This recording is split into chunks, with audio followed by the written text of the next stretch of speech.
Merci, Monsieur le Ministre. La parole est à Monsieur Bertrand Bouyx pour le groupe La République En Marche. Merci madame la présidente. Monsieur le ministre, tout d'abord en préambule, je souhaitais rendre hommage à toutes ces entreprises qui font face dans la crise, qu'elles soient petites ou grandes, quel que soit leur domaine d'activité.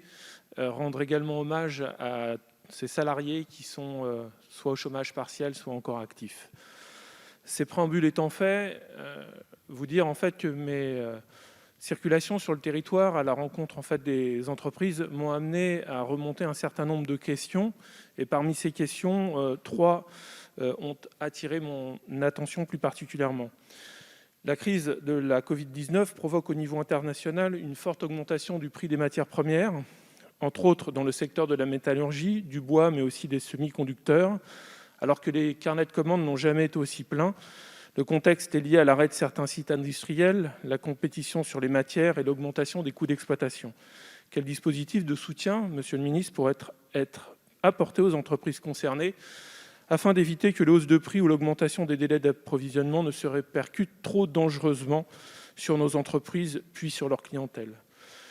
Deuxièmement, dans les secteurs de la restauration ou de l'hôtellerie, il apparaît qu'un certain nombre de salariés se sont reconvertis, engendrant un défaut de main-d'œuvre qualifiée préjudiciable pour la réouverture de ces structures. Par ailleurs, des inquiétudes se font sentir sur l'embauche des jeunes apprentis qui n'auront pour certains pas été formés sur le plan de la pratique en entreprise, ces dernières ayant été en situation de fermeture administrative. Ces deux facteurs, la reconversion et le défaut de formation, peuvent compromettre la reprise économique. Qu'est-il envisagé pour faire face à cette situation inquiétante ? Enfin, monsieur le ministre, un risque pèse sur l'entreprise. Vous en aviez parlé, mais je souhaiterais plus de précision. Le défaut de paiement interentreprises. Comment faire face à ce risque qui pourrait avoir un effet domino sur notre tissu économique?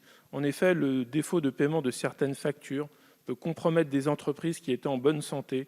Ce risque est aujourd'hui important compte tenu des dettes accumulées. Je vous remercie. Merci, Monsieur le député. Monsieur le